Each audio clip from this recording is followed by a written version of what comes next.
My aunt stole my inheritance for her son's tuition.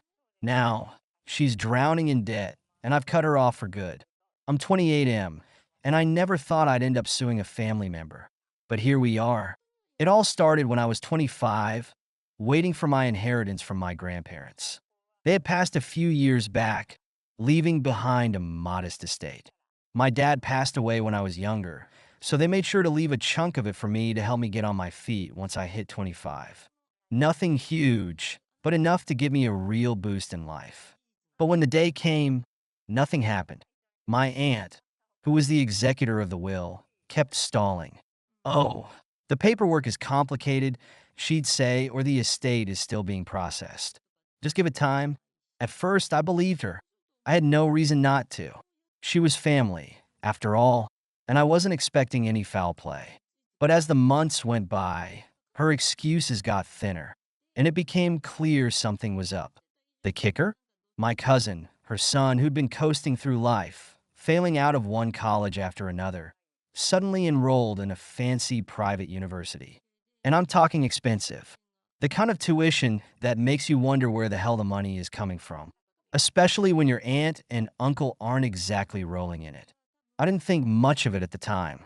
I wasn't putting two and two together just yet, but in hindsight, that should have been the first red flag.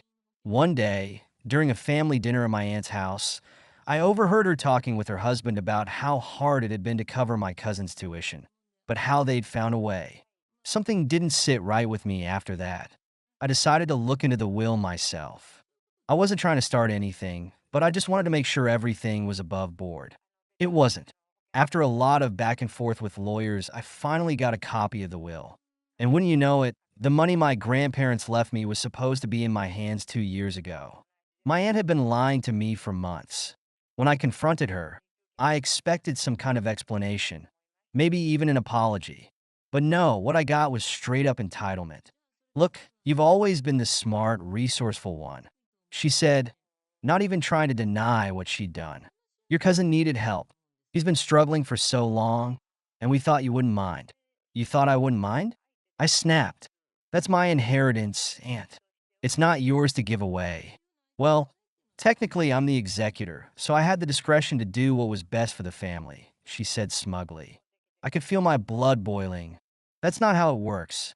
You can't just take my money because you think your son needs it more. That's theft.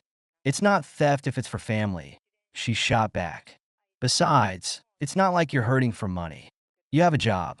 He needed a chance to get his life together. I couldn't believe what I was hearing. She acted like it was no big deal that she'd stolen from me, like I was the unreasonable one for being upset about it. At that point, I knew talking to her was pointless. I told her to get the money back to me immediately, or I'd take legal action. You wouldn't do that, she said, crossing her arms. We're family. Watch me, I said, and walked out. The next day, I filed a lawsuit for embezzlement and breach of fiduciary duty. It felt extreme, but what choice did I have? She clearly wasn't going to give the money back voluntarily. The minute I filed, all hell broke loose. I started getting calls from family members, people who hadn't spoken to me in years, telling me I was tearing the family apart. They didn't care about what my aunt had done. They just wanted to keep the peace. You're really going to sue your own aunt over some money? One cousin asked incredulously. It's not just some money, I replied. It's my inheritance. She stole it to fund her son's education. She was just trying to help her kid. They said like that somehow made it okay. The legal battle was ugly. My aunt hired a lawyer and tried to paint me as some greedy, selfish asshole who didn't care about family. Meanwhile, she continued to claim that my grandparents had always intended for my cousin to get a chunk of my inheritance, but just hadn't updated the will. Of course, there was zero evidence to back that up, and the court saw right through it. It didn't help that her son, my cousin, wasn't exactly the golden child she made him out to be. He'd been in and out of schools, failed at more things than I could count, and now after burning through my inheritance, he still wasn't any closer to getting his life together. The private university she'd sent him to, he flunked out of that one too. All that money, all that betrayal for nothing. A few months into the lawsuit, my aunt tried to settle. She called me, sounding all remorseful. Let's just put this behind us, she said. We're family. We can't let money destroy that. You destroyed it the minute you decided to steal from me. I replied. I didn't steal, she insisted. I was just trying to help. You don't understand the pressure I was under. My son. Your son is not my responsibility. I cut her off. And neither is your bad decision making. I'm done talking about this. We'll settle it in court.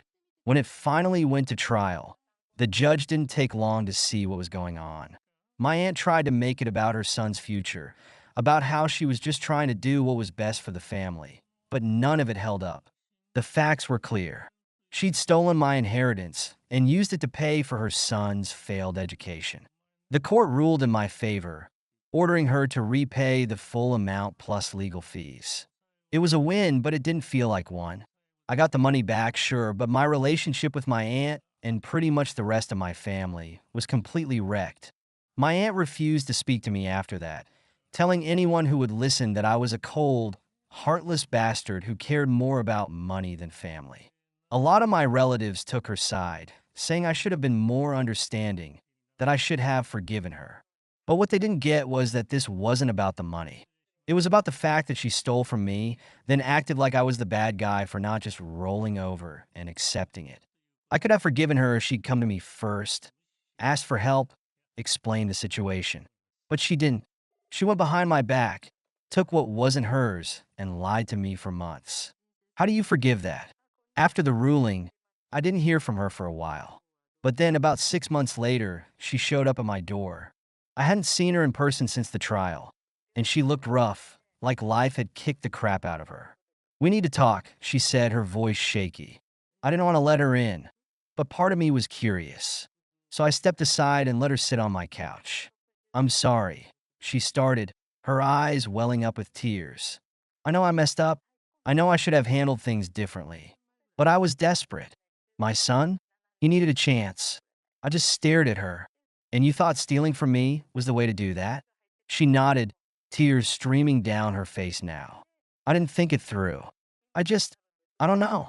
I thought you'd understand. We're family. Yeah, we were, I said coldly. But you made sure that didn't matter when you decided to steal from me. I don't know what to do anymore. She sobbed. He failed again. We're broke. I don't know how to fix this. I stood there, emotionless. That's not my problem, Aunt. You made your bed. Please, she begged. Can't we just move past this? I'll pay you back. It might take time, but I'll make it right. Just don't hate me. We're all we have. I shook my head. No, we're not all we have. You had a choice, and you chose to screw me over. Now you're dealing with the consequences. I don't owe you anything. She left, sobbing, and that was the last time I saw her. Since then, I've heard through the grapevine that her son's still struggling, and she's still trying to dig herself out of the financial hole she put herself in. As for me, I'm doing fine. It wasn't easy, but I've moved on. My family's still a mess, but honestly, I don't care. You can't choose your family, but you can choose how you let them treat you. And I chose not to let them take advantage of me. Thank you so much for listening to my story. If you have any thoughts, I'd love to hear them. So please leave a comment. Don't forget to like and subscribe if you want more stories like this one. My dad called me a failure and refused to pay for my tuition since I wasn't the son he wanted. Now, I finally got my payback. I'm a 32-year-old man, have a younger brother, 28. We were raised by our dad, 56, when we were in middle school after my mom passed away. My brother was Dad's golden child. So, Dad always favored my brother over me. But I got used to it. Growing up, I never quite fit the mold my father had in mind for his firstborn son. While my younger brother was the rough-and-tumble kid who loved sports and getting dirty, I was drawn to what my dad considered softer pursuits: cooking, reading, and singing. My mother was the glue that held our unconventional family together. She never played favorites between me and my brother, accepting us both for who we were. Unlike my father, who made no secret of his preference for my more traditionally masculine younger brother, Mom encouraged my interest in cooking. She'd often tell me that if life had taken a different turn, she might have become a chef herself instead of taking over her father's business. Everything changed when Mom passed away from cancer during my 8th grade year. The loss hit me hard, and I found solace in the kitchen, cooking dish after dish as if somehow the familiar motions could fill the void she'd left behind. But rather than understanding my grief, my father saw this as yet another sign of my failure to be the son he wanted. He'd snap at me to get out of the damn kitchen and do something more manly, like my brother. Things came to a head one day in the kitchen. I was making Mom's signature pasta sauce when Dad stormed in. "What the hell are you doing in here again?" he demanded, his face red with anger. "I'm cooking," I shot back, tired of apologizing for something I loved. "Is that a crime? If I catch you in this kitchen one more time, you'll be doing every damn chore in this house," he threatened. "Why can't you just be normal like your brother?" Something in me snapped. Years of hurt came pouring out. "Because I'm not him. I've never been him. And you've never loved me because of it." He didn't even hesitate. "You're right. I haven't." Those 4 words confirmed everything I'd felt for years. They hung in the air between us, making the kitchen feel colder than it ever had. That was the last real conversation we had for years. I retreated into my room, throwing myself into studying recipes and listening to music, determined to make my culinary dreams work. Not just for myself, but for Mom's memory too. When college application time rolled around, I took a shot at several top culinary schools, including one of the most prestigious programs in France. I'd secretly interned at a local restaurant that summer, earning a glowing recommendation letter that helped me get accepted to several schools. I was thrilled but nervous about asking my father for permission and financial support. When I finally worked up the courage to tell him about culinary school, we were sitting at the dining room table, the same table where Mom used to serve her amazing Sunday dinners. "I got accepted to Le Cordon Bleu," I said, sliding the acceptance letter across the table. "In France." Dad barely glanced at it. "No." "What do you mean, no? This is one of the best culinary schools in the world."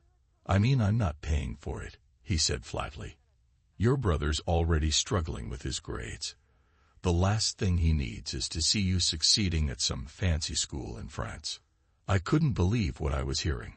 "So I should hold myself back because he's having trouble." "I don't want you competing with my son," he said coldly, as if I wasn't his son too. That was the final straw. After a huge fight where years of hurt came pouring out, I left home and moved in with my maternal aunt. Unlike my father, she believed in my dreams. Despite not being wealthy herself, she rallied her friends to help cover my tuition.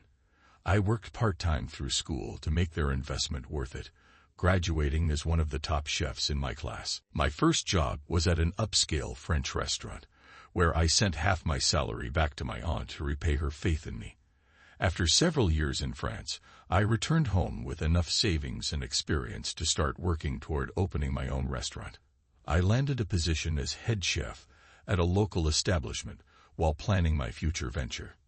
Finally, after years of hard work and preparation, everything fell into place. 2 friends from my culinary school days joined as co-owners, and we opened a restaurant named after my mother, her beautiful, uncommon name serving as a perfect tribute to the woman who first inspired my love of cooking. For our pre-opening party, I invited my aunt and all the friends who'd helped fund my education. I didn't invite my father or brother. We hadn't spoken since I left home, and they'd never shown any interest in reconnecting. But they showed up anyway, arriving an hour early and talking their way past security by dropping our shared last name. Their sudden appearance after years of silence left me speechless. Dad stepped forward, holding a large wrapped frame. "Son," he said, his voice unusually warm, "we brought you something special." He unveiled a portrait of Mom, her gentle smile captured perfectly in oils. "I had it commissioned for your restaurant. I always knew you had it in you." My brother chimed in. "Yeah, bro, we're so proud of what you've accomplished here. This place is amazing." The compliments felt wrong. Like a wool sweater in summer, it didn't take long to find out why. "Listen," Dad said, putting his arm around my shoulder like we were close. "Your brother's been having a rough time.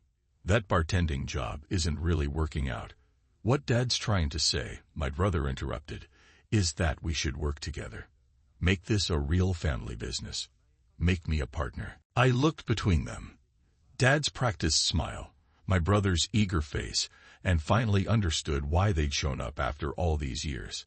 A partner. I repeated slowly. After everything that's happened, you show up here wanting to be partners. Instead of immediately refusing, I saw an opportunity for some well-deserved payback. I told them I'd think about it, and invited them to stay for the party. As our guests arrived, I watched them work the room, bragging about me as if they'd supported me all along.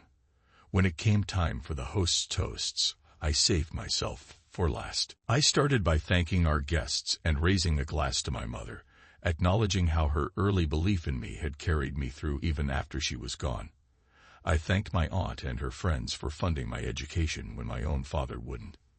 Then, with my father and brother in the audience, I told everyone exactly why I'd needed their help, how my father had refused to pay for culinary school because he was afraid I'd overshadow his favorite son, how they'd both mocked my feminine interests throughout my childhood. But I wasn't done. I walked over to them, and putting on the same fake warmth they'd shown me earlier, hugged them both. I announced that in the spirit of forgiveness, I was offering my brother a position as our bartender. The crowd, not understanding the full context, applauded what seemed like a touching family reconciliation.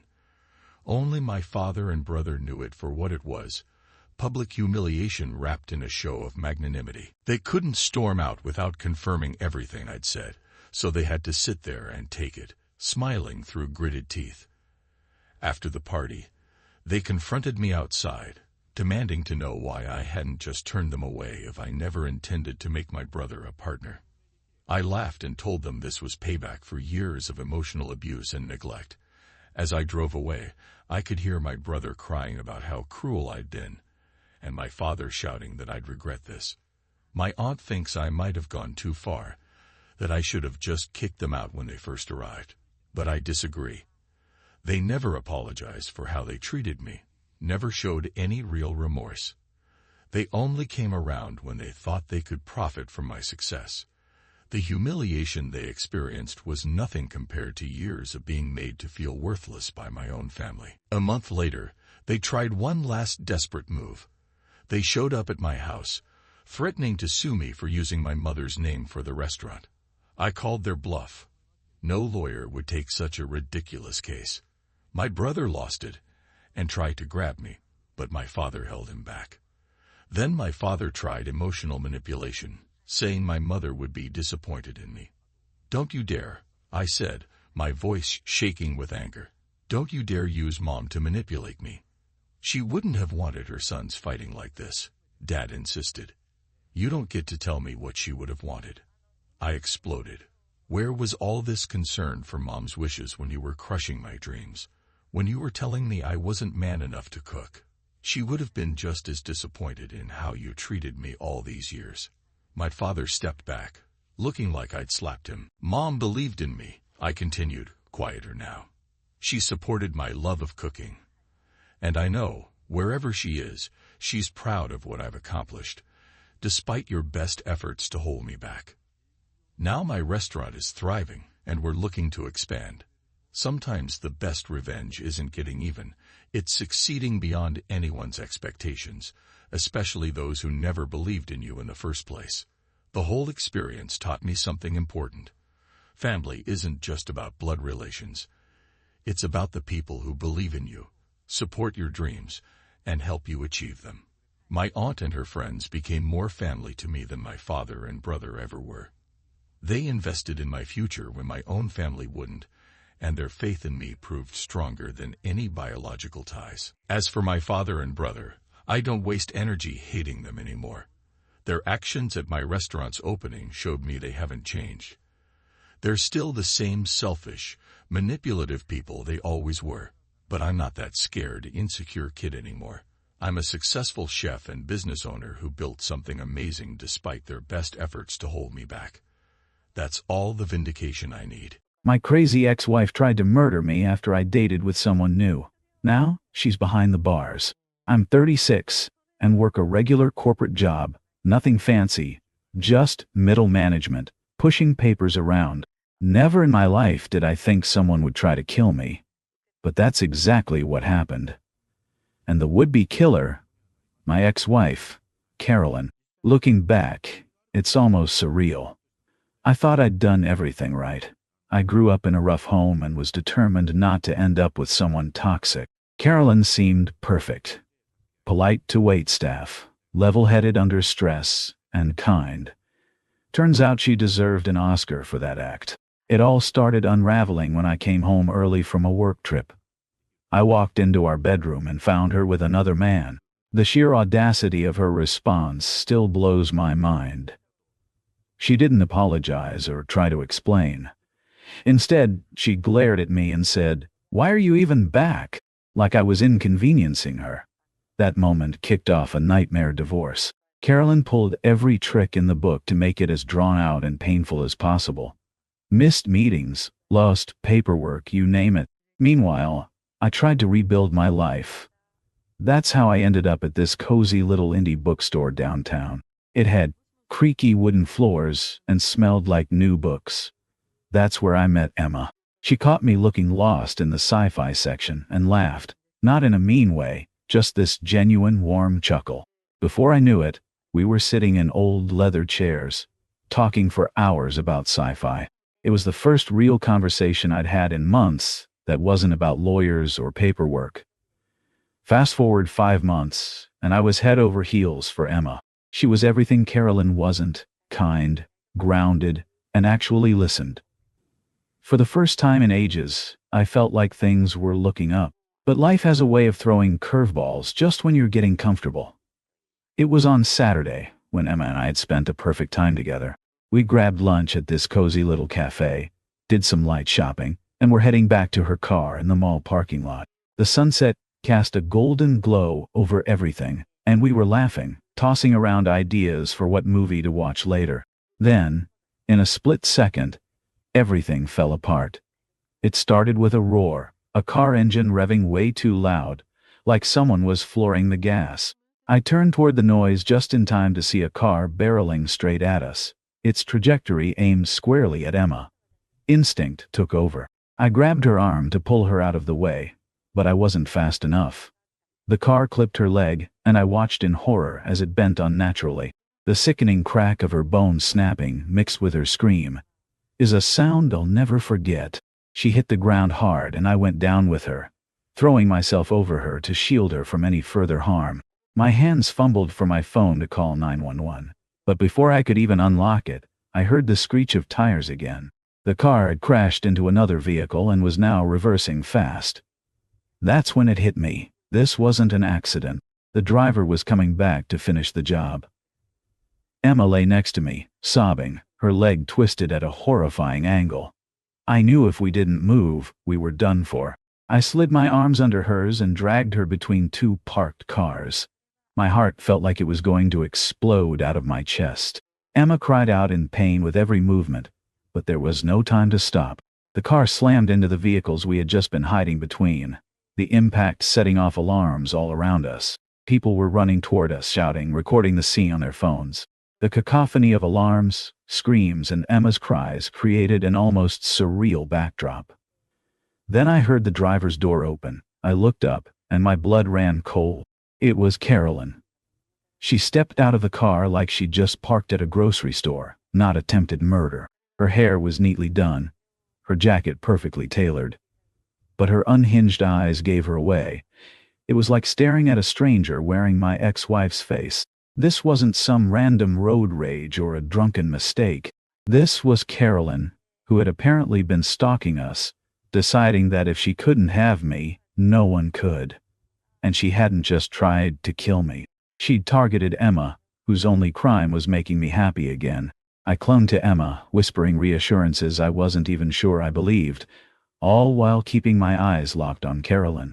The realization hit me like a freight train. This wasn't impulsive. She had planned this, followed us, waited for the right moment, and then tried to kill us in broad daylight. Carolyn started walking toward us, her heels clicking on the pavement like some kind of sinister countdown. Her face was eerily calm, but her eyes burned with a hatred I'd never seen before, not even in our worst fights. I genuinely thought she was about to finish what she started. Thankfully, some bystander, a guy built like a linebacker, tackled her to the ground before she got to us. Even then, she fought, thrashing like a wild animal. The rest of the scene blurred together, sirens screaming as the police arrived, paramedics loading Emma onto a stretcher. Carolyn, meanwhile, was handcuffed and screaming obscenities. She accused me of betrayal, called Emma vile names, and acted like she was the one who had been wronged.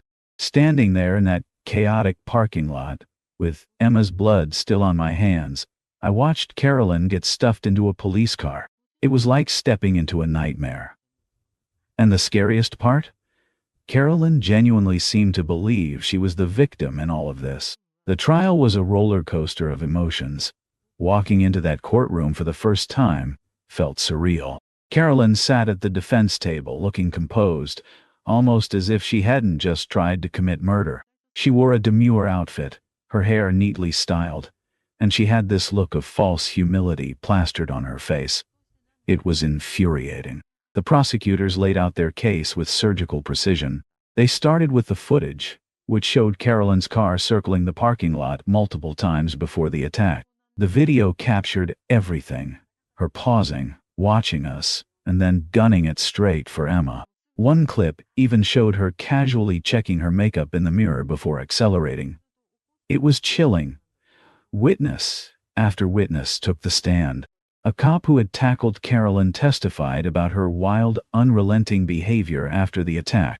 A teenager who had been recording with his phone described the terror of watching the car plow into Emma. A housewife who had been loading groceries spoke about the deliberate nature of Carolyn's actions, how it was clear she wasn't just distracted or in a rage. She was trying to kill us. Then came Emma's turn.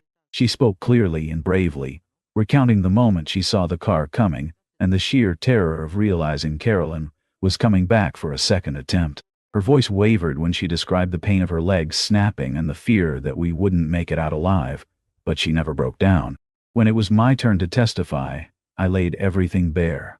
The cheating, the divorce drama, the threatening texts Carolyn had sent me in the weeks leading up to the attack. The defense tried to paint her as a woman who had simply snapped in a moment of emotional distress, but the evidence was overwhelming. This wasn't a spur-of-the-moment act. It was cold, calculated, and deliberate. Carolyn's performance during the trial was almost laughable if it hadn't been so infuriating. She dabbed at her eyes with tissues, trying to look remorseful, but her body language gave her away. She was seething beneath the surface, barely holding it together. The jury wasn't buying it. The prosecutors hammered home the premeditation angle, pointing out how Carolyn had parked and waited, how she'd made multiple passes to ensure we were in the right position, and how she'd backed up for another attempt after hitting Emma. The video evidence was the nail in the coffin. Watching those clips in court with everyone's eyes on the screen was like reliving the nightmare all over again. When the jury delivered their verdict, guilty on all counts, a wave of relief washed over me. Attempted murder, aggravated assault with a deadly weapon, reckless endangerment. She was convicted of it all. But then came the sentencing. 12 years. That's all she got. 12 years for trying to kill 2 people. The judge cited her lack of a prior criminal record and her expressions of remorse as factors in the decision. It was a bitter pill to swallow. Carolyn had planned this attack with chilling precision, and yet she'd be out in less than a decade if she behaved herself in prison. During the sentencing hearing, Carolyn had the audacity to turn to Emma and me and offer an apology. "I wasn't myself that day," she said, tears streaming down her face. It was the most hollow, performative gesture I'd ever seen. Emma didn't say a word. She just stared at Carolyn with a look that could have frozen fire. The trial may have ended, but the emotional toll lingered. Every time I walked into that courtroom, every piece of evidence shown, every word spoken, it all chipped away at me. But knowing Carolyn was behind bars, even if only for a while, brought some measure of closure. Emma and I moved on as best we could. We found a new apartment, far from the memories of that day, and focused on rebuilding our lives. Emma's recovery was grueling, but she tackled it with the same determination she'd shown throughout the trial. Today, you'd never know her leg had been shattered. She even jokes about how getting hit by a car was worth it to get rid of Carolyn. Dark humor. But it's how we cope. Sometimes, the danger hides behind a sweet smile and an I love you, until one day, it tries to run you down in a parking lot. At least now, I can say I'm truly happy. Emma and I are planning to get married next spring, which feels perfect since we met over sci-fi books and are now living our own wild love story with a happy ending. For anyone going through a messy divorce or dealing with a crazy ex, keep records of everything, stay alert, and maybe steer clear of mall parking lots. And if you're starting to date again after a divorce, consider doing a background check, or at least make sure they're not the kind of person who'd try to kill someone over a breakup. My family didn't book me a room on family trip, so I left. That's when my sister's lavish life fell apart. I'm 33 and I've spent my entire adult life trying to prove myself to a family that never saw my worth. As a research director at one of Chicago's leading pharmaceutical companies, I've built a life I'm proud of. My high-rise apartment overlooks the city skyline, a daily reminder of how far I've come. I'm more than comfortable and I've done it all on my own, no handouts, no family connections, just pure determination and an unwavering focus on my goals. The path here wasn't easy. I worked through college on a partial scholarship, taking night shifts at a local pharmacy to make ends meet. While other students were partying or taking spring break trips, I was buried in textbooks, determined to graduate at the top of my class. My parents never understood this drive. Why push yourself so hard? They'd ask. You should be focusing on finding a husband, starting a family. It was as if my ambitions were somehow threatening to them, a deviation from their prescribed script of what a woman's life should look like. But in my family's eyes, none of that matters. My sister Catherine has always been the golden child, the one who could do no wrong. A former flight attendant turned stay-at-home mom, she's mastered the art of appearance over substance. Her Instagram feed is a showcase of designer bags, luxury vacations, and picture-perfect family moments. Every post is meticulously staged, her daughter Amy in pristine private school uniforms, weekend brunches at exclusive restaurants, yoga sessions in designer athletic wear. What her followers don't see is the reality behind those glossy posts, a lifestyle completely dependent on our grandfather's monthly support, covering everything from her $5,000 mortgage to Amy's $30,000 annual private school tuition. They don't see the maxed-out credit cards, the bounced checks, or the frantic calls to grandfather when unexpected expenses arise. Catherine has perfected the art of living beyond her means while maintaining an image of effortless affluence. Our parents eat it up, though. Mom, a former beauty queen who never quite got over her glory days, sees Catherine as the daughter who properly followed in her footsteps. Dad, a mid-level insurance executive who spent his life trying to keep up with the Joneses, beams with pride at Catherine's apparent success. They've bought into her facade hook, line, and sinker, treating her lifestyle as the pinnacle of success while my achievements might as well be invisible. I've learned to live with it, to accept that no matter what I accomplish, it will never measure up to Catherine's theatrical performance of having it all. Our grandfather, though, was different. A self-made success in construction, he built his empire from the ground up, starting with a single truck and a handful of loyal workers in the 1960s. He understood the value of real achievement, of building something substantial rather than just maintaining appearances. He's the one who taught me about investments, about building real wealth instead of just the appearance of it. While my parents fawned over Catherine's latest designer purchase, he would sit with me for hours discussing market trends and business strategies. When he invited the whole family to spend Thanksgiving at the Breakers in Palm Beach, I thought maybe things would be different. Surely, in such a setting, my family would finally see me as an equal, as someone who had earned her place at the table. I should have known better. The moment I walked into that luxury hotel, reality came crashing down. The receptionist's polite confusion as she searched for my reservation was the first sign something was wrong. "I'm sorry, Ms. Walker, but I can only find reservations for your family members. There seems to be no room booked for you." My mother's response when I called her was like a slap in the face. "Oh, we just didn't think it was necessary for you to have a room. You're not married, you don't have children, and we thought you'd be fine with staying with us." The dismissive tone in her voice made it clear I wasn't considered important enough to warrant my own space in their perfect family holiday tableau. Then Catherine showed up, strutting through the lobby like she owned it, her luxury bag swinging from her arm. The smug satisfaction on her face told me everything I needed to know before she even opened her mouth. "Oh, sis, finally made it," her voice dripped with false sweetness. "Actually, I only made reservations for me, my husband, and my daughter, and mom and dad, of course, just the real family." Just the real family, those words hit me like a physical blow, but they also sparked something in me, a realization that had been building for years. I didn't say a word. I simply turned around, wheeled my suitcase back through those ornate doors, and walked out into the bright Florida sunshine. Behind me, I could hear Catherine's voice rising, probably already planning how to spin this drama for her social media followers, but I didn't look back. I was done. In the taxi to the airport, my phone exploded with messages. Catherine's came first, a barrage of guilt-tripping texts about how Amy had been looking forward to seeing her aunt, how she'd planned to post the perfect family Thanksgiving on Instagram, how embarrassing it would be to explain my absence. Then came the emails from our parents, each one more cutting than the last. "We could have added another room, but as Catherine said, we prioritized the real family," my mother wrote. "If you can afford it, why not get another room? With your salary, it shouldn't be a big deal. Why are you being so emotional? You've always been like this, Helen, always making everything more difficult than it needs to be." My father's message was even worse. "Catherine has a family, a husband and child, you understand, right? Can't you just quietly put up with it for Thanksgiving? That's always been your problem. Only thinking about yourself, never considering the family. Your sister works hard to maintain our family's image, and you're just being selfish." But before I boarded my flight back to Chicago, I made one call to my grandfather. I explained everything that had happened, sticking to the facts, not asking for sympathy. His response was brief but loaded with meaning. "I understand. I'll handle this from here." What happened next sent shockwaves through our family. My grandfather, it turned out, had been watching this dynamic play out for years, gathering evidence of Catherine's financial dependence and our parents' enabling behavior.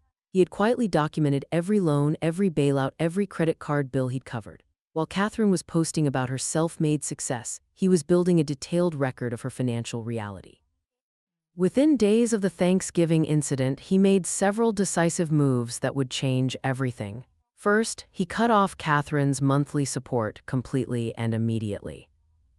The facade she'd built came crashing down spectacularly. Without his financial backing, she could no longer maintain her carefully crafted image of luxury living. Her Instagram posts suddenly stopped and reality began seeping through the cracks. The designer bags disappeared from her photos. The luxury vacation posts were replaced by quiet weekends at home. Her followers started noticing the change, commenting with concerned questions about her sudden shift in lifestyle. Catherine tried to play it off as a choice, a move toward authenticity and minimalism, but the truth was impossible to hide completely.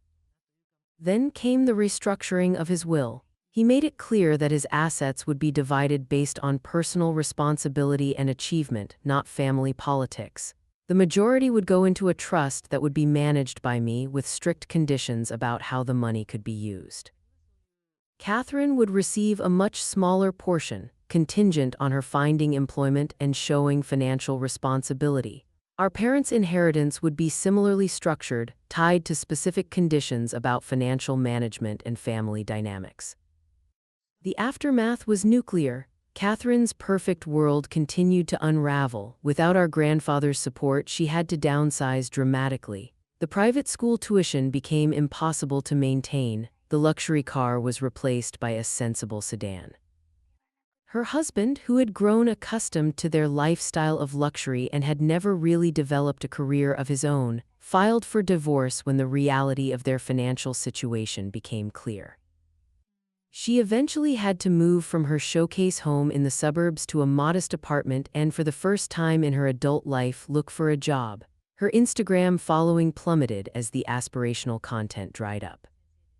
Some of her most loyal followers sent concerned messages, wondering what had happened to the luxurious lifestyle they had come to expect. Others, perhaps sensing the facade crumbling, quietly unfollowed. Our parents tried to salvage the situation, but their resources were limited. They had always lived beyond their means, counting on my grandfather's generosity. Now they found themselves having to adjust to a new reality where their golden child couldn't maintain her glossy facade. Mom's calls became less frequent, and when she did call, she was subdued, the judgment in her voice replaced by a kind of confused uncertainty. As for me, I threw myself into my work with renewed energy. Free from the constant drain of trying to prove myself to my family, I excelled even more in my career. 6 months after the Thanksgiving incident, I was promoted to senior research director with a substantial raise in equity in the company. I led a team that developed a breakthrough treatment for a rare genetic disorder, work that actually made a difference in people's lives.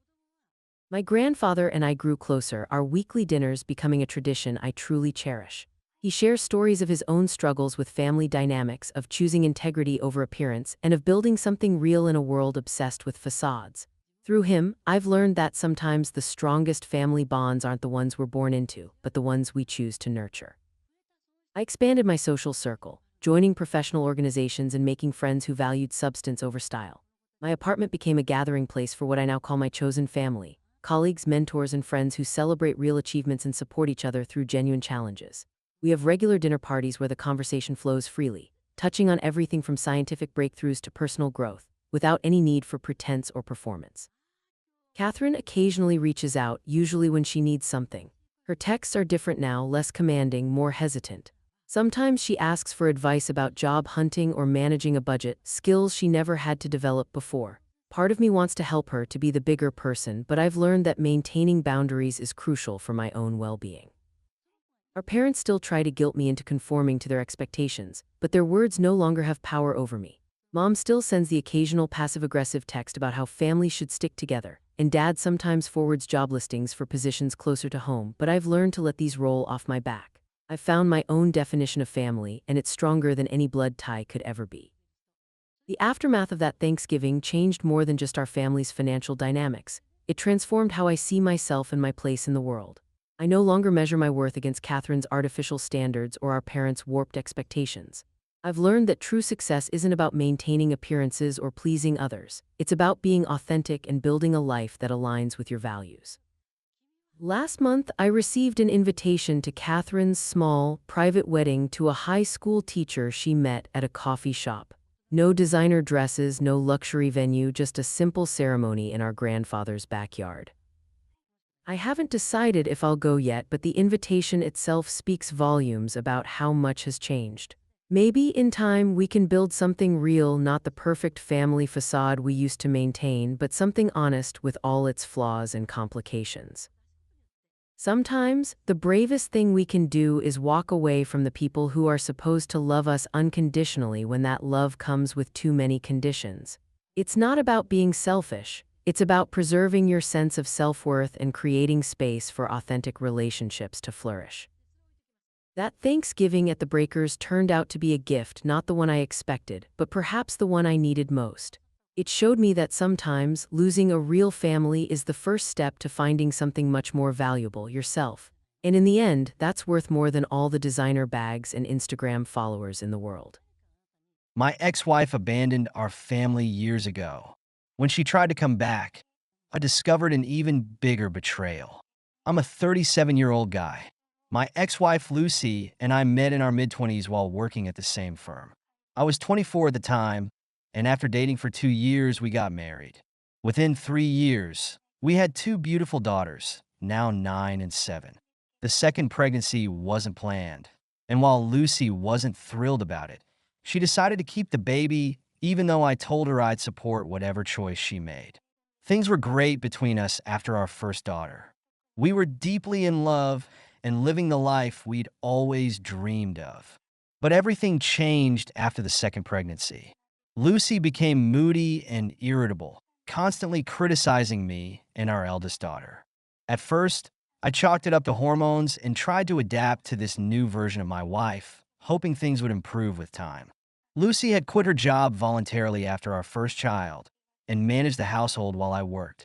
She was great at it too, taking care of our eldest daughter and keeping everything running smoothly.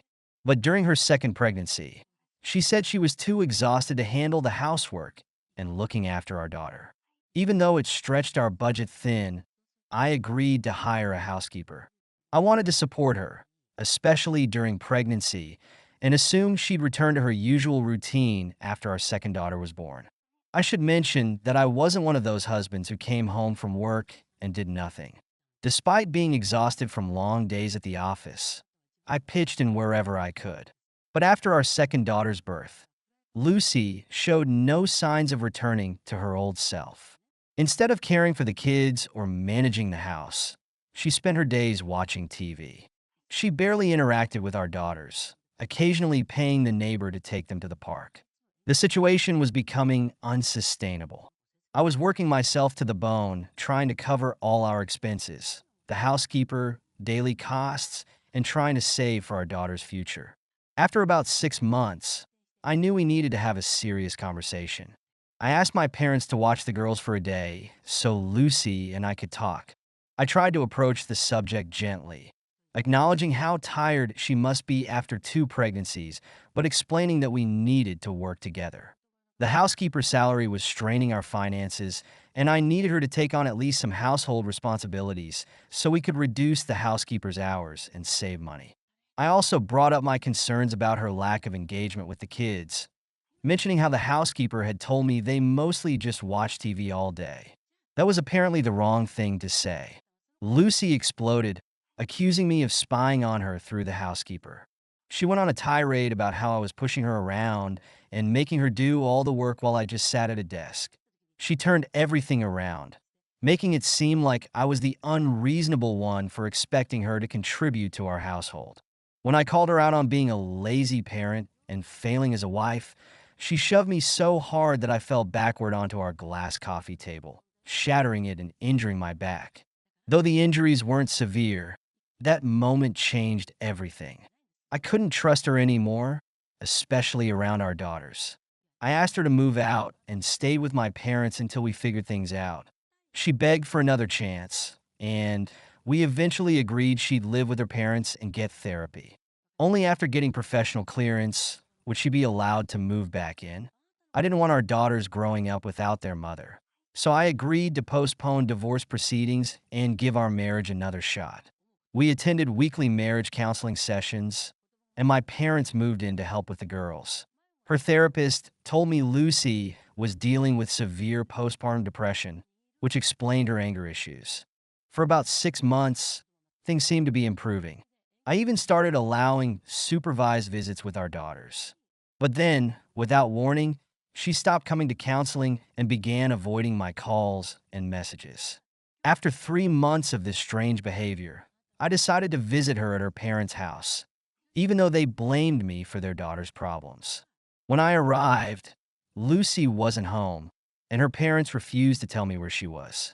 Something felt off, so I walked around to the backyard, where I found her making out with a man I didn't recognize. That image is burned into my memory, the most devastating moment of my life. When the guy spotted me, he pulled away, and Lucy turned around. I was already heading back to my car. She tried to stop me, tried to grab me, but I shook her off and told her not to touch me. I drove home in shock, immediately blocked her on everything, and asked my parents to find me a lawyer. I didn't see her again until we met with the court-appointed mediator for our divorce. By then, I was operating on autopilot, just going through the motions for our daughter's sake. I felt nothing when I learned she was terminating her parental rights to be with Sean, her childhood friend whom she'd reconnected with at her parents' house. Her parents had always wanted them together and were thrilled she was finally choosing her own happiness, as if she'd ever done anything else.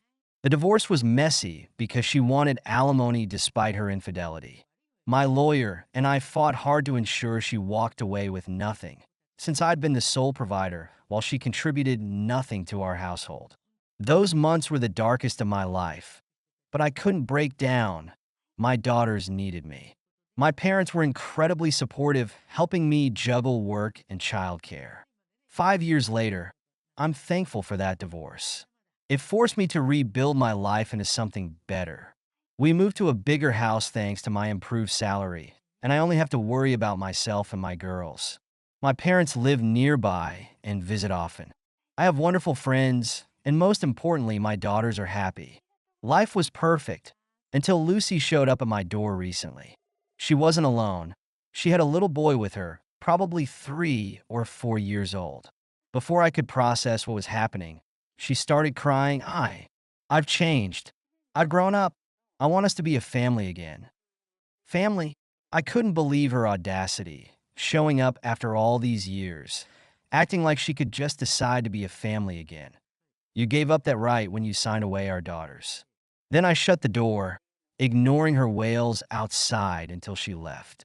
Later that day, my parents called, demanding to know why I'd turned her away. That's when I learned they'd given her my address, believing she deserved another chance since she was divorcing Sean and wanted to make things right. They'd been planning this for a month, thinking they had the right to make this decision because they'd helped during my divorce and occasionally watched the kids. I was furious. It wasn't their place to forgive her or let her back into our lives without consulting me. What if the girls had been home? They argued that they had equal say in what's best for my daughters, but I reminded them that these are my children, not theirs. While I'm grateful for their help during the divorce, they had no right to orchestrate this reunion. They accused me of being selfish and ruining my daughters' lives by denying them their mother, the same mother who willingly signed away her rights to be with another man. They claimed they'd done their due diligence and were sure Lucy had changed, finding it insulting that I thought they'd put us in harm's way. But I stand by my decision. My daughters have thrived these past 5 years, and I won't risk their happiness just because their mother suddenly decides she wants to play family again. Some betrayals can't be undone, and some bridges, once burned, should stay that way. The truth came out a week later, and it was worse than I imagined. My parents hadn't just given Lucy my address. They'd been in contact with her all along.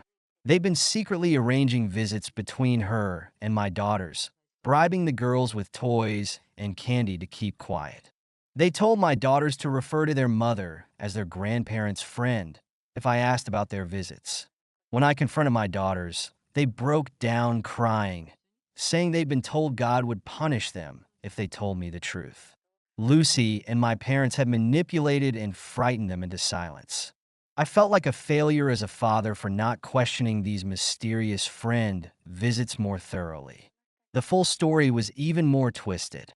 Sean had forced Lucy to sign away her rights, giving her an ultimatum: abandon her family for him or leave him to fight for custody.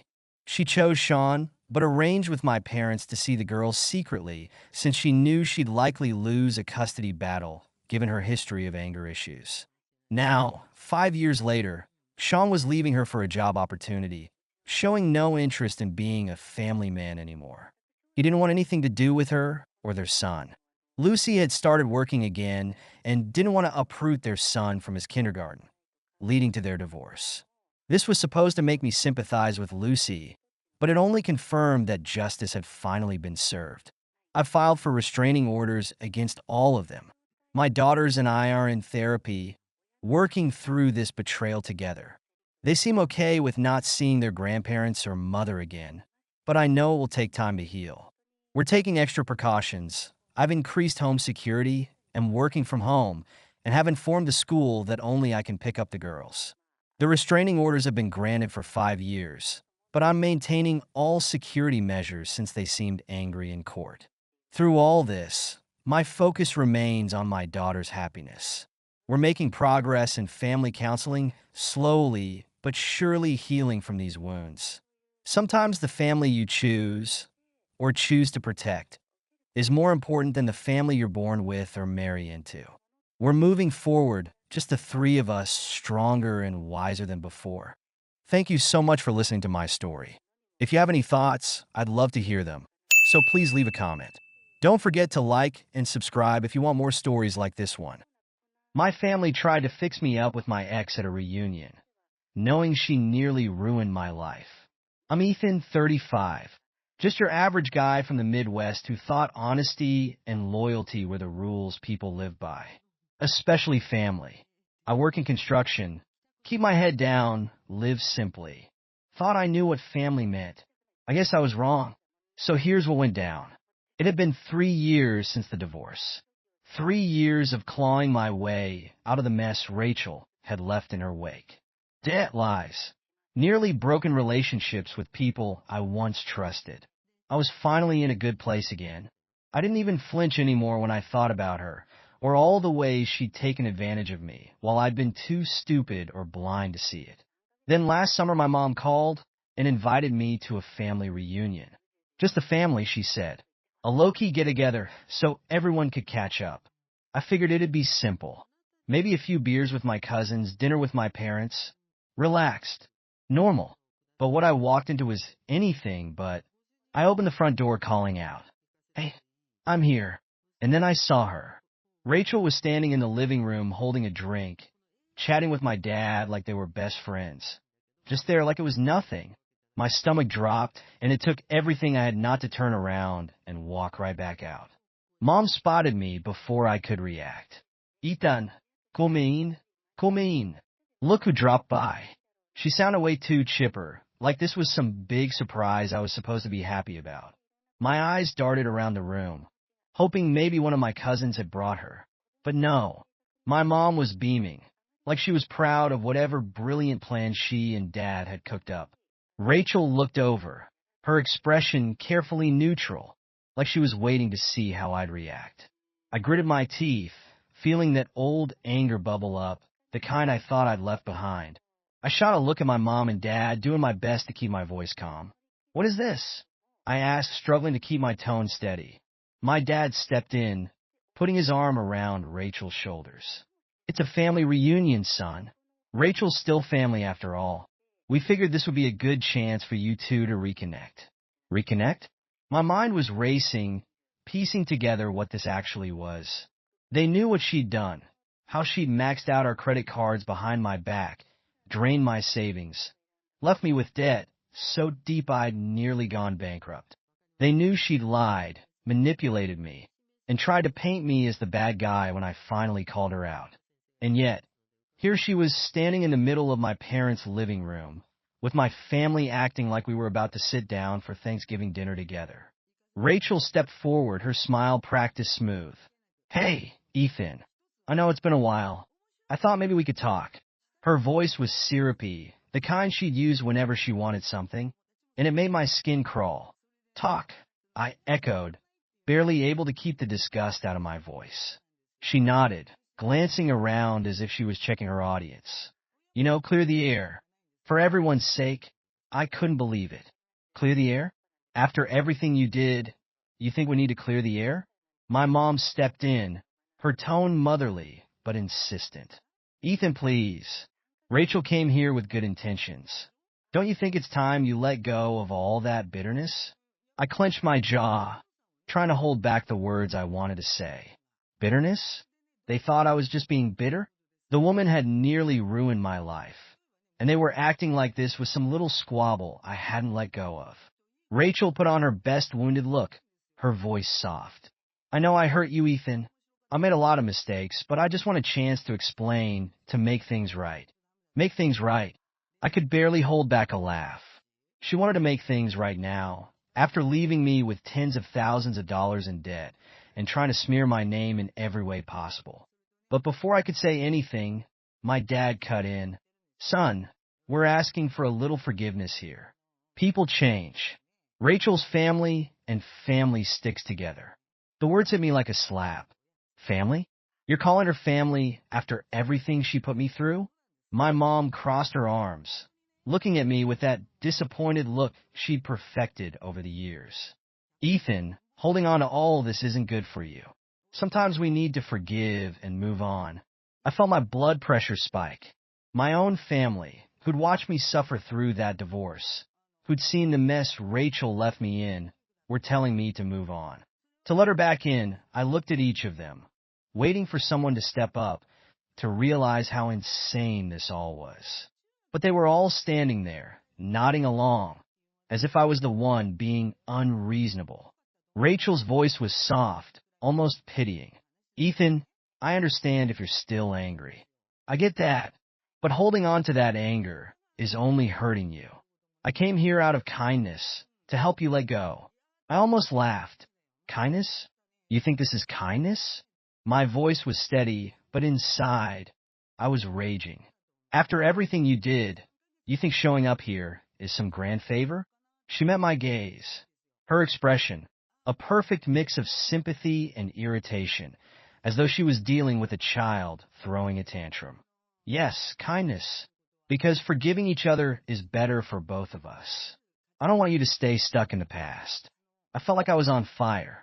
You don't want me stuck in the past, I repeated, barely able to keep the sarcasm out of my voice. You mean the past where you lied, drained our accounts, and left me in debt? Or the part where you tried to convince everyone I was the problem? My mother, still convinced she was being the voice of reason, took another step forward. Ethan, please, you're being so dramatic. All Rachel wants is a chance to talk.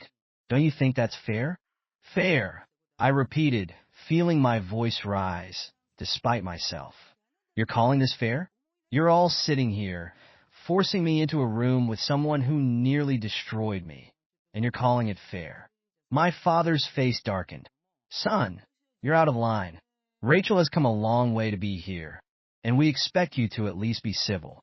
I glanced around the room, at my cousins watching wide-eyed from the corner, at my aunts and uncles, who were awkwardly pretending not to listen. My parents were standing there, expecting me to play nice, to swallow every word I wanted to say, just to keep the peace. But this wasn't about peace. This was about control. Rachel's expression turned sharp, losing any pretense of kindness. You know, Ethan, maybe you're right. Maybe this is a waste of time. Some people just never learn how to let go. Her tone was condescending, the same tone she'd used during our marriage, whenever she'd talk me into something that wasn't in my best interest. That was her game, to wear me down, make me doubt myself, get me to question my own reactions. But I wasn't that person anymore. I took a deep breath, staring her down. You really think you can waltz in here, put on this little show, and I'll just fall in line? That I'll forget everything you did because you decided it's time to let go? Rachel's face tightened, but she kept that condescending smile. Ethan, this attitude isn't going to help anyone. I'm just trying to be the bigger person here. You're the one clinging to grudges. I took a step closer, lowering my voice, so only she could hear. Bigger person? You drained my accounts, left me in debt, tried to ruin my reputation, and now you're here acting like you're some saint doing me a favor. Her eyes flashed, and for a split second, I saw the real Rachel. The one who had no problem lying, manipulating, twisting every situation to her benefit. The mask slipped, and I saw the anger underneath. Before she could respond, my dad put a hand on my shoulder, trying to steer me back. Ethan, enough. You're embarrassing yourself and us. Rachel's made her peace with things. It's time for you to do the same. I looked at him, feeling a mixture of sadness and anger I couldn't quite explain. You really don't get it, do you? You're standing here, telling me to play nice with someone who took everything she could from me, who lied to my face for years, and you're more worried about her feelings than mine. My mom looked at me, her expression a mix of frustration and hurt. Ethan, we raised you to be better than this, to forgive, to rise above. Holding on to grudges like this, it's not healthy. She's here now, she's sorry, and we're asking you, as your parents, to let this go. Can't you do that? For us there, it was the same line they'd always use when I was a kid. Do it for us, Ethan. No matter the situation, no matter the issue, it always came back to me, making the sacrifice. This time, though, it wasn't about a missed dinner or a skipped trip. This was them asking me to sit down and forgive the person who'd nearly destroyed my life, and they had the nerve to make it about them. I looked around at everyone, then back at Rachel, who was watching me with a look that was part amusement, part impatience. I could tell she thought she'd won, that this was all just a matter of time. She was probably already picturing herself sliding back into my life, using my family as a foothold, just like before, and they were playing right into her hands. All right, I said slowly, my voice, so Comet surprised even me. Let's get everything out on the table then. Since we're all about family and forgiveness here. Everyone fell silent, eyes on me. I could feel the tension in the room ratchet up, but I didn't care. I was done playing along, done swallowing my words to keep the peace. I turned to Rachel, my voice icy. You want forgiveness? Fine. Let's talk about what you actually did, Rachel. Not the version you've been feeding them. She crossed her arms, her smile dropping. Ethan, I think we both know this isn't the place. Oh no, it's exactly the place. I cut her off. You don't get to come in here, play the victim, and then hide from the truth. I turned to my parents, who were watching with a mix of horror and confusion. You want to know why I'm so angry? Why I can't just let go like you keep saying? My mom started to say something, but I cut her off. Let me talk. Let me tell you exactly what your little family member did while she was busy ruining my life. I faced Rachel. Remember the credit cards, Rachel? The ones you maxed out behind my back, using my name and my credit while telling me we were saving for our future? Remember the $30,000 debt you left me with? Rachel's face flushed, but she stayed silent, her arms crossed tightly. Oh, and let's not forget the savings account. The one I've been building for years, my safety net. Drained. Every single dollar gone. And when I asked you about it, you told me I was too focused on money and that I needed to trust you. I turned to my mom, who looked stricken, and when I finally confronted her about it, she tried to turn it around on me, saying I didn't appreciate her and that I was controlling because I wanted to know where my own money went. Rachel's jaw was clenched tight now. Her eyes narrowed, but I wasn't done. And you know what she did next? She started telling people I was financially abusive. She told anyone who would listen that I controlled her, that I restricted her freedom. I got calls from friends, family, people I barely knew, all asking if it was true. If I was actually that kind of guy, I could see the shock in my parents' faces. The dawning realization that maybe they didn't know the full story after all. And then when I finally filed for divorce, she fought me tooth and nail, refused to leave, even though the apartment was in my name, claimed half of everything, including the little bit I had left after she'd already drained me dry. But yeah, I said, turning back to her with a bitter laugh. Please, Rachel, tell me how I'm the one holding a grudge. Rachel's face had gone pale, her carefully crafted mask slipping. I could tell she wanted to say something to twist the story in her favor, but I wasn't giving her the chance. And knew, I said, looking at my parents, you're telling me to forgive this? You're telling me to sit here and act like it's all in the past? My mom was staring at the floor, looking utterly shocked. My dad looked away, his jaw tight, like he didn't want to believe a word of it. Finally, my dad spoke. Even we didn't know. We thought it was just a rough patch. I let out a bitter laugh. A rough patch? She ruined my life, Dad. And now, here you are, welcoming her back like nothing happened. Like I'm the one who needs to get over it. Rachel finally found her voice. Oh, come on, Ethan, she sneered. Her mask fully gone now, her tone dripping with venom. You act like you're so innocent. You weren't exactly perfect, either. You worked all the time, never made time for me. And yeah, maybe I spent some money, but it's not like you ever cared. I felt my jaw clench. I worked so I could build a future for us, so we could have a life. But I guess that didn't mean anything to you. She rolled her eyes. You're so self-righteous, always acting like the victim. Maybe if you'd actually paid attention, I wouldn't have had to look elsewhere for someone who cared. The words hit me like a slap. She was really going to play that card. You mean the affair? I asked, my voice dangerously quiet. Yeah, I knew about that too. I knew about the guy you were seeing on the side while you were draining my bank account.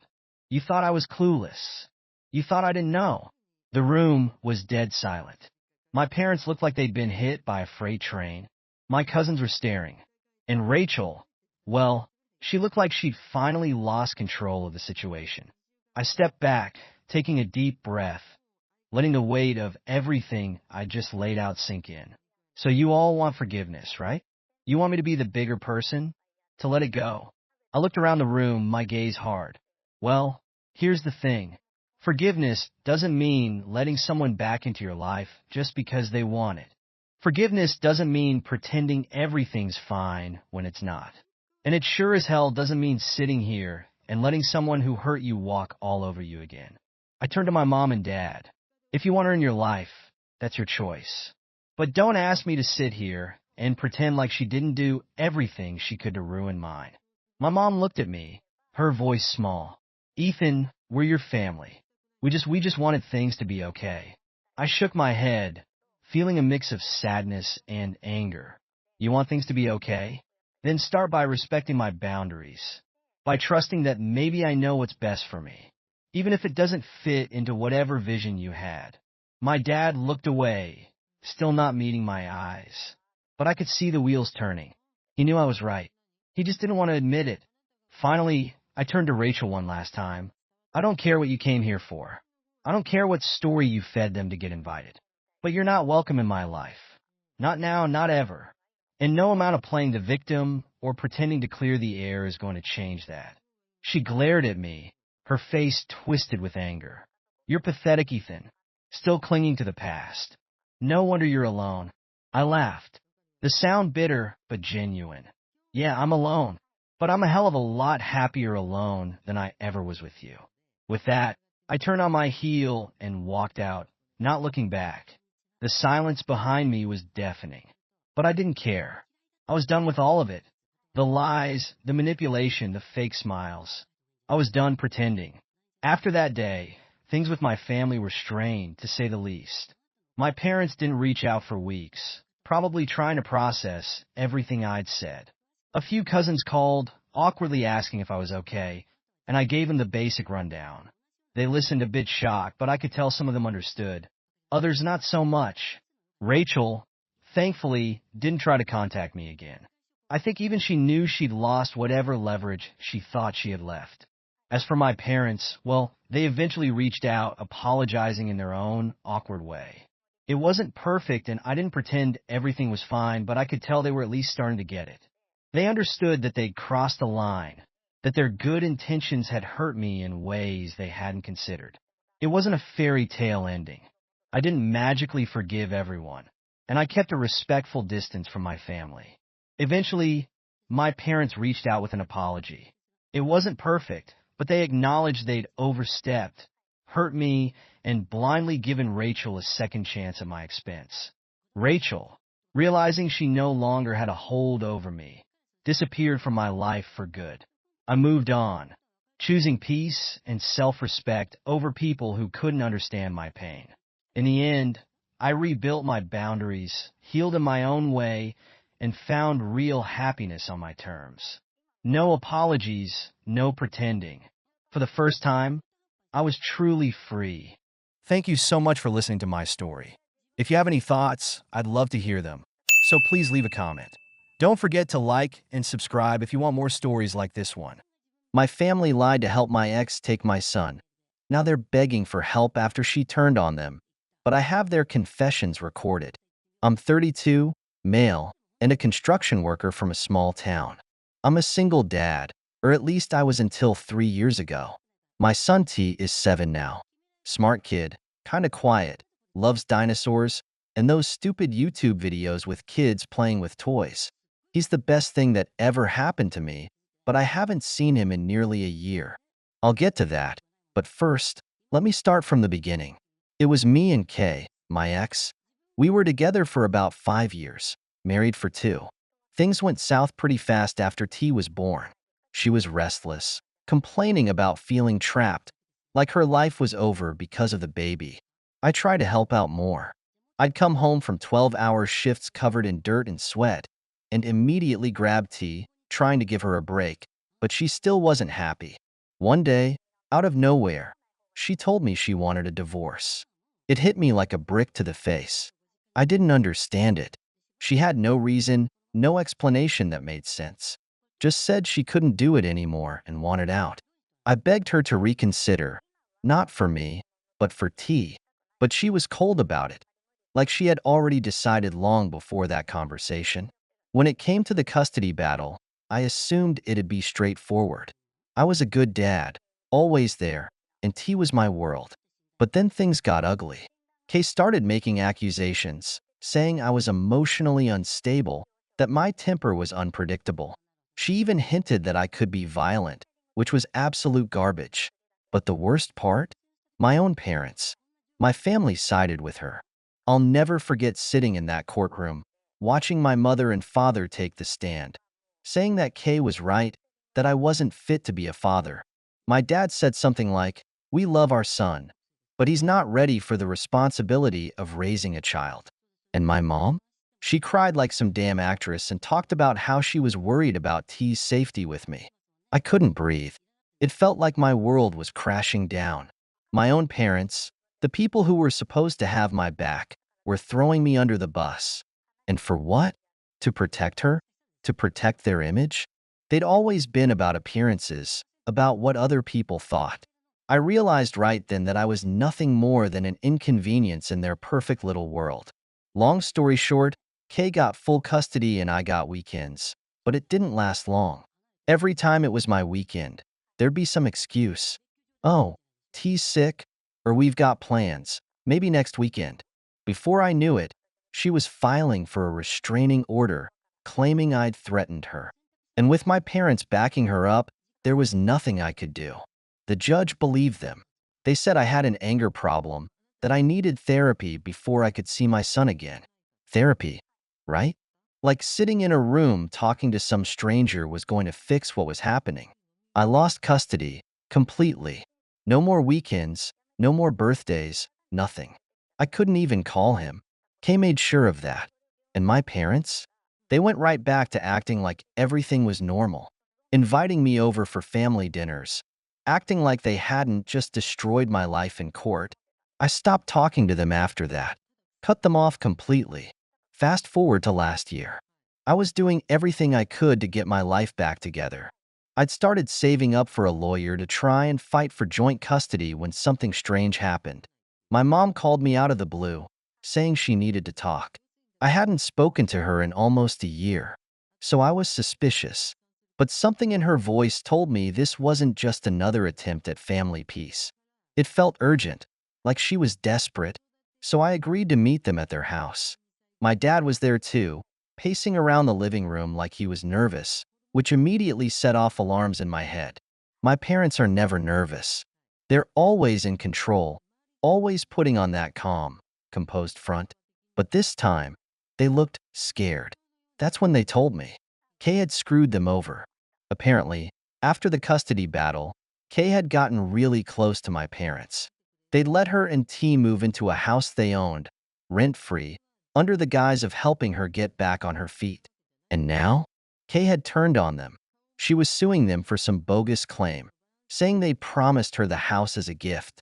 They'd already sunk thousands into legal fees trying to fight her, and it wasn't looking good. I remember sitting there, listening to all of this, feeling this cold, hollow sensation in my chest. They were asking for my help. My help? The same people who had taken my son from me, destroyed my reputation, and left me to rot. I stared at them. These two people I used to love, and I didn't feel a damn thing for them anymore. "You think I can help you?" I asked, my voice flat, emotionless. "After what you did to me." My dad had the audacity to act offended, like he couldn't believe I wouldn't drop everything to come to their rescue. My mom started crying, of course. She always cried when she didn't get her way. She said something about how family sticks together, how we need to let go of the past and move forward. I almost laughed in her face. But then an idea hit me. A dark, twisted idea. I had been recording the entire conversation. I don't know why I'd started doing it, but after the custody battle, I stopped trusting people, especially my family. Something told me to record that meeting, just in case. So I leaned back in my chair and I said, "Why don't you tell me exactly what happened in court?" "Huh? Why did you side with Kay? Why did you lie?" My mom looked at my dad, and he looked at the floor. They started fumbling over their words, talking about how Kay had manipulated them, how they thought they were doing the right thing at the time. But now they see how wrong they were. They admitted it all. Every lie, every betrayal. They confessed that Kay had convinced them I was dangerous, but they didn't really believe it. They just didn't want to risk losing access to T. I had everything on tape. Their confessions, their apologies, their pathetic excuses. And the entire time, I sat there pretending to listen, while inside I was calculating, plotting.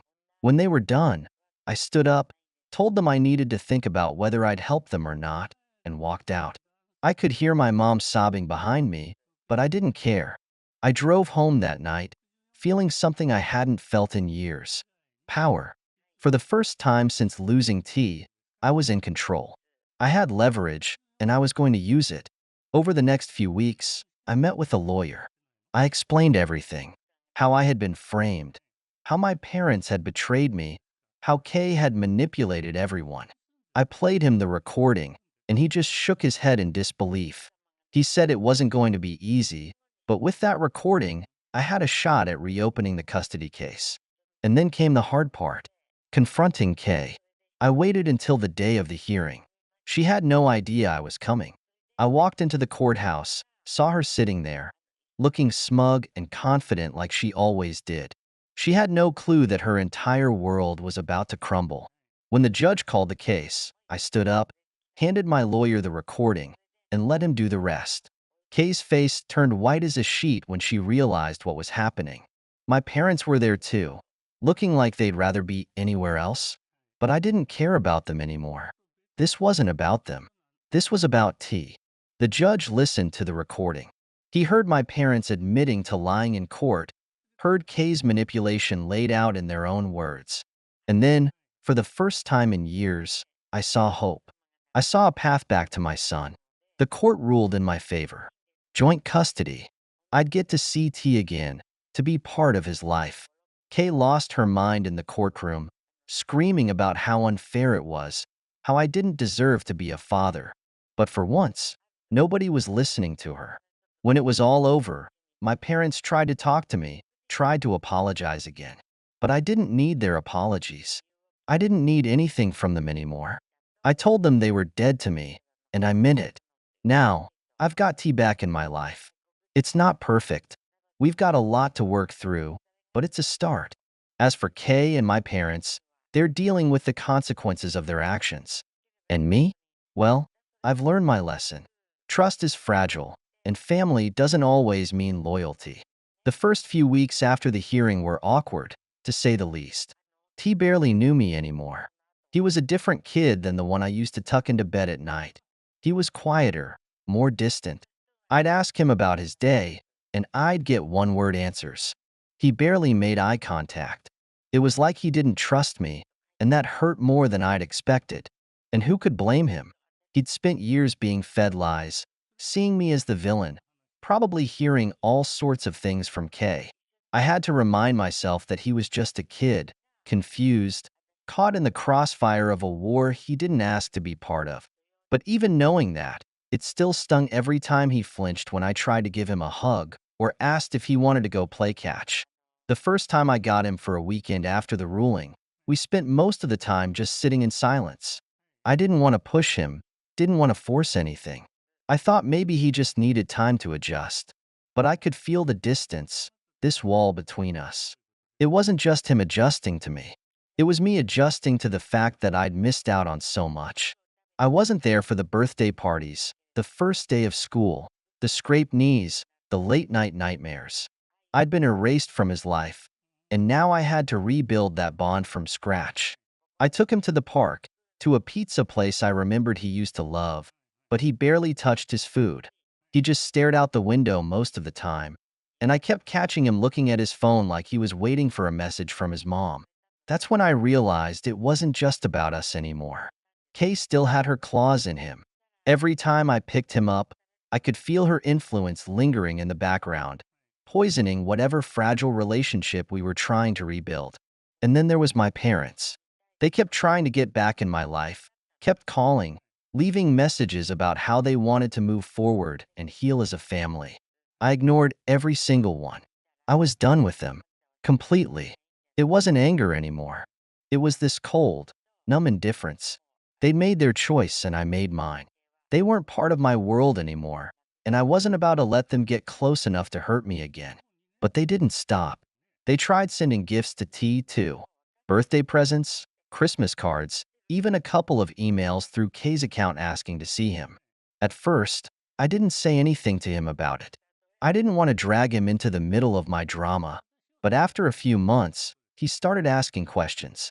He wanted to know why he wasn't allowed to see Grandma and Grandpa anymore, why they weren't coming around like they used to. I didn't know how to explain it to him. How do you tell a 7-year-old that his grandparents betrayed his dad in the worst possible way? How do you explain that kind of betrayal, that kind of heartbreak, to a kid who just wants things to go back to normal? I ended up telling him something vague about how they weren't safe people to be around, that they'd made some bad decisions. He didn't understand, of course, but he stopped asking for a while. Things with Kay weren't any easier. She hated that I'd won, hated that I was back in T's life, and she wasn't subtle about it. Every time we had to exchange him for weekends, she'd make some snide comment, like, "I hope you've been to therapy.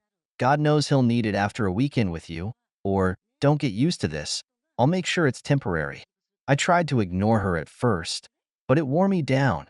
One weekend, after she made some crack about me not being able to keep a job, because of course she had to bring that up, I snapped. Right there in front of T, I told her she was a manipulative liar, that everything bad that happened to our son was her fault, that she was the reason he was so confused and miserable. And then I saw T's face.